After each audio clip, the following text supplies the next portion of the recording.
Have you ever noticed how hard you can be on yourself? How quickly you criticize yourself, doubt yourself, or feel like whatever you do is never quite enough? And you've ever wondered where that voice actually comes from? Because in therapy, this is one of the most common struggles people bring.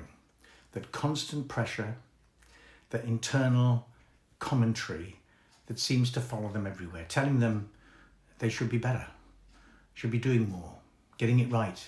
And yet no matter how much you achieve it, never quite lands. It never quite feels enough. And what I want to suggest to you is this: that voice is not who you are. It is something you learned.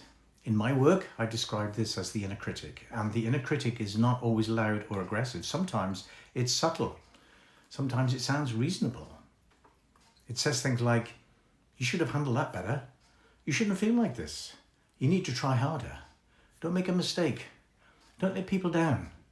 And because it sounds logical, you tend to believe it. You assume it's telling you the truth. But every now and again, it's not truth. It's a collection of old beliefs formed much earlier in life. And alongside the inner critic sits another part of you, what I call the inner child.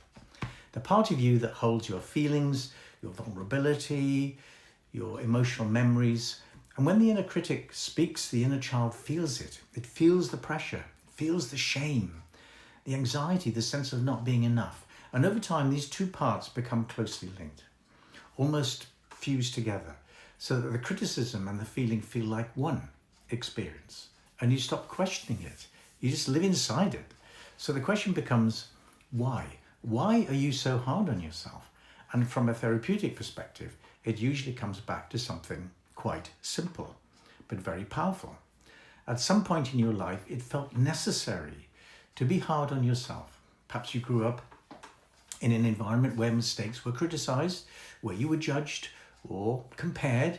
Perhaps you learned that being good or being successful was how you stayed safe or felt valued. Or perhaps you learned that if you criticized yourself first, you could protect yourself from the criticism of others.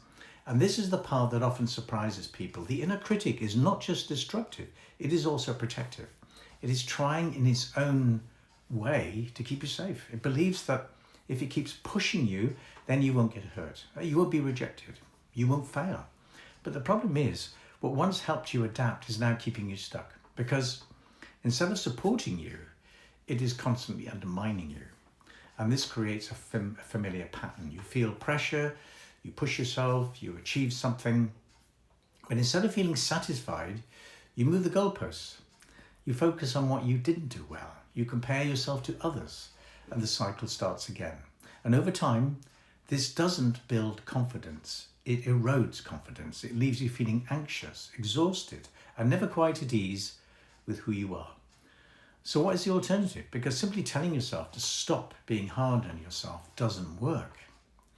That just becomes another thing to criticize yourself for. Instead, what we begin to do is separate those parts, to recognize that the voice of the inner critic is not the same as your truth, and that the feelings of the inner child are not something to judge, but something to understand and accept. You begin by noticing the voice, noticing the language, noticing how you speak to yourself, and asking, would I speak to someone I care about in this way? Would I say this to a child? And if the answer is no, then something needs to change. Not through force, but through awareness. And this is where we can introduce what I call the inner nurturing parent, the part of you that can respond differently, that can acknowledge the feeling without adding pressure, that can say, I understand why this feels hard. I understand why you were struggling. But we don't need to attack ourselves to move forward. And this is not about becoming soft or complacent. This is about becoming more effective, because real growth does not come from fear. It comes from support. It comes from being able to make a mistake without collapsing into shame. It comes from being able to try again without feeling like your worth is on the line every time. So in practice, this means pausing when you notice the criticism, naming it, recognizing this is your inner critic speaking, and asking what belief is sitting underneath this. What am I actually telling myself right now?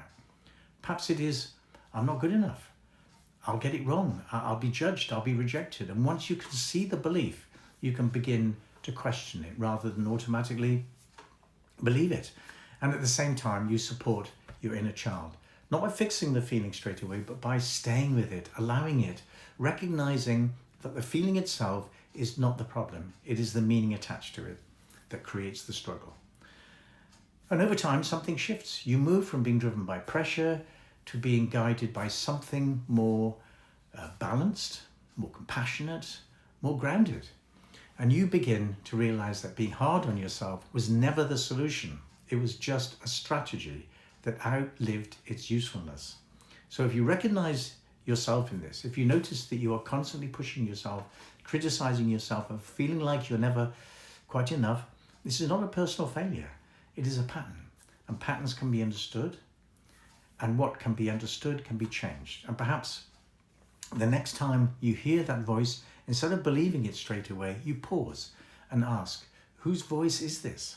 What is it trying to protect me from? And what would a more supportive response look like right now?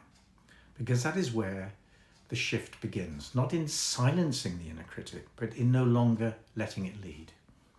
If you'd like help in building your confidence, get in touch. Visit my website, book a free discovery call. Let's see what's possible.